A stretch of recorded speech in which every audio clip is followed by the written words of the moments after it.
Hello students, myself Ajay Singh Solanki, faculty social science, Resonance PCCP division. हमारा नया session चालू हो चुका है और उसके अंदर पॉलिटिकल साइंस का जो पहला चैप्टर है पावर शेयरिंग, उसके अंदर एनसीईआरटी के अंदर आपको एक केस दे रखा है खलील्स डिलेमा। जब मैं क्लास में पढ़ा रहा था तो कई सारे बच्चों ने इसके अंदर सवाल किया कि सर इसका क्या आंसर निकल सकता है। तो इस पर एक शॉर्ट वीडियो है आज, खलील डिलेमा क्या है और क्या इसके अंदर दे रखा है। ये एनसीईआरटी से ही मैंने ये पेज लिया है यहाँ पे। As usual, Vikram was driving the motorbike under a vow of silence and Vetal was the pillion rider। यहाँ पर विक्रम और वेताल दो फ्रेंड्स कह लीजिए जो कि एक बाइक चला रहे हैं वो, और विक्रम और वेताल उसमें बातचीत भी कर रहे हैं साथ साथ। As usual Vetal started telling Vikram a story to keep him awake while driving. आप इसका मतलब आपका कौन चला रहा है? विक्रम क्या कर रहा है? स्टोरी बता रहा है किसको? वेताल को। This time the story went as follow. In the city of Beirut there lived a man called Khalil. अब ये बैरट कहाँ पर आता है? ठीक है, लेबनान कहाँ पर आता है? एक बार अपन इसको भी डिस्कस कर लेते हैं। यहाँ पे अपन बात कर रहे हैं यहाँ पे, ये देखिए बैरट। इसके अलावा हम अगर बात करें तो आपका नेबरिंग कंट्रीज कौन सी है? यहाँ पे सीरिया है, इराक है, और हम बात किसकी कर रहे हैं? यहाँ पे लेबनान की बात कर रहे हैं। ये रहा, ये क्या है आपका? दे भी रखा है यहाँ पे मेडिटेरेनियन सी, आपका एशिया के अंदर पड़ता है वाला पार्ट। चलिए आगे देखते हैं, अपन वापिस पीछे आ जाते हैं अपने, क्या दे रखा है केस में। In the city of Beirut there lived a man called Khalil. His parents came from different community. His father was an orthodox Christian and mother a Sunni Muslim. अब फादर क्या है आपके? ऑर्थोडॉक्स क्रिश्चियन है, और mother क्या है? सुन्नी मुस्लिम है। This was not so uncommon in this modern cosmopolitan city. People from various communities that lived in Lebanon came to live in its capital Beirut. तो एक तो यहाँ पे आपको दे दिया लेबनान, कैपिटल आपका बैरट। चलिए आगे देखते हैं। They lived together, intermingled, yet fought a bitter civil war among themselves. One of Khalil uncle was killed in that war।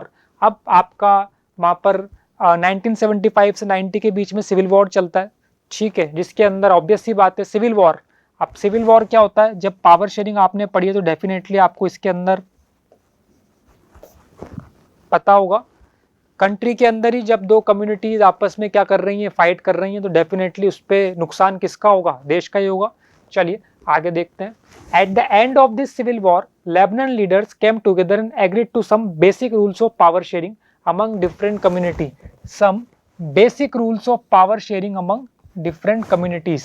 अब जब कंक्लूजन निकल करके आ रहा है, हम देख रहे हैं पावर शेयरिंग के अंदर कैसे, आपने बेल्जियम वाला केस पढ़ा तो वहां पर उन्होंने कुछ पावर शेयरिंग एग्रीमेंट्स लेकर के आए थे जिससे वहां पर शांति बनी रहे, लड़ाई झगड़े ना हो। यहाँ पर क्या हुआ? As per this rules the country president must belong to Maronite sect of Catholic Christian. तो यहाँ पे आपका जो प्रेसिडेंट है उसके लिए बता दिया है कि वो किस कम्युनिटी से रहेगा। आगे देखते हैं। The prime minister must be from Sunni Muslim community. PM की बात कर ली यहाँ पे, वो आपके सुन्नी मुस्लिम कम्युनिटी से रहने वाले हैं। Deputy prime minister is fixed for Orthodox Christian. Deputy prime minister, इनकी भी बात हो गई है। और देखते हैं आगे। And that of the speaker of Shia Muslim. अब आपका चार यहाँ पे पोस्ट हैं, चारों का डिसाइड कर दिया कौन सी कम्युनिटी से बनेगा। प्रेसिडेंट, पीएम, डेप्यूटी पीएम और speaker. Under this pact the Christians agreed not to seek French protection and the Muslim agreed not to seek unification with the neighbouring state of Syria.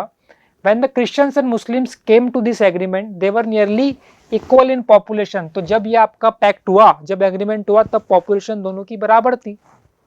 Both sides have continued to respect this agreement, though now the Muslim are in clear majority। तो जब agreement हुआ तब population बराबर थी, अब Muslims क्या हो गए? मेजोरिटी के अंदर आ गए हैं। Khalil does not like this system. He is popular man with political ambition. मतलब इनको आगे जाकर के चुनाव लड़ना है। But under the present system the top position is out of his reach. क्योंकि अपन ने ऊपर पढ़ा, उनकी वो फादर क्या थे? ऑर्थोडॉक्स क्रिश्चियन, मदर क्या थी? सुन्नी थी। तो क्या प्रेसिडेंट वाला और पीएम वाला पोस्ट ये ले सकते हैं? कभी नहीं। इनको तो डिप्टी पीएम या स्पीकर से ही काम चलाना पड़ेगा। He does not practice either his father or his mother religion and do not wish to be known by either. He cannot understand why Lebanon can't be lived like any other normal democracy. Just hold an election, allow everyone to contest, and whoever wins maximum votes become the president, no matter which community he come from. Why can't we do that like in other democracies of the world? He asked. His elders who have seen the bloodshed of civil war tell him that the present system is the best guarantee for piece.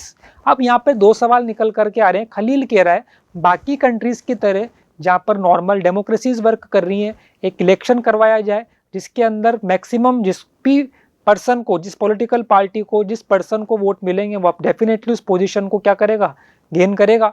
But अब क्योंकि उनके elders ने देखा वहाँ पे civil war हुआ तो उसके अंदर कई सारे लोगों की जान भी गई, तो उन्होंने बोला यही सिस्टम परफेक्ट है। लास्ट पैरा क्या बोलता है, the story was not finished but they had reached the TV tower where they stopped every day. Vetal wrapped up quickly and posed this customary question to Vikram, if you had the power to rewrite the rules in Lebanon, what would you do? Would you adopt regular rules followed by everywhere as Khalil suggests or stick to the old rules? अब यहाँ पे दो option है, या तो आपको जो पुराने रीति रिवाज रूल्स चले आ रहे हैं जो पोस्ट डिसाइडेड है कौन सी कम्युनिटी लेगी उस पर ही चलना है, या न्यू रूल्स बनाने, कॉन्स्टिट्यूशन के अंदर अमेंडमेंट करना है, डेमोक्रेटिक वे में लेबनान को चलाना है, इलेक्शंस करवाने, और जो मेजोरिटी में आएगा वो अपने आप पोजीशन को क्या कर लेगा, गेन करेगा।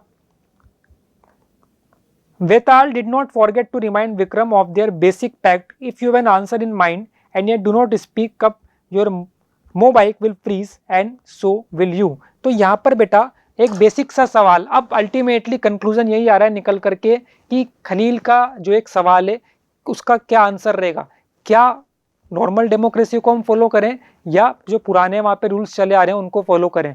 तो इसके दो आंसर बन सकते हैं। अगर पुराने रूल्स को ही फॉलो करना है तो फिर आपकी जो ये पोस्ट है सभी कम्युनिटीज को मौका मिलना चाहिए। अभी तक तो क्या है कि फिक्स एक कम्युनिटी, प्रेसिडेंट के लिए एक कम्युनिटी फिक्स कर रखी है आपका, जैसे यहाँ पे दे रखा है प्रेसिडेंट का किधर गया अपना, president must be belong to Maronite sect of Catholic Christians, तो प्रेसिडेंट कैथोलिक क्रिश्चियंस का है। बट अगर हम चारों पोस्ट के लिए रोटेट करते रहेंगे कम्युनिटीज को तो पावर शेयरिंग हो रही है वहाँ पे।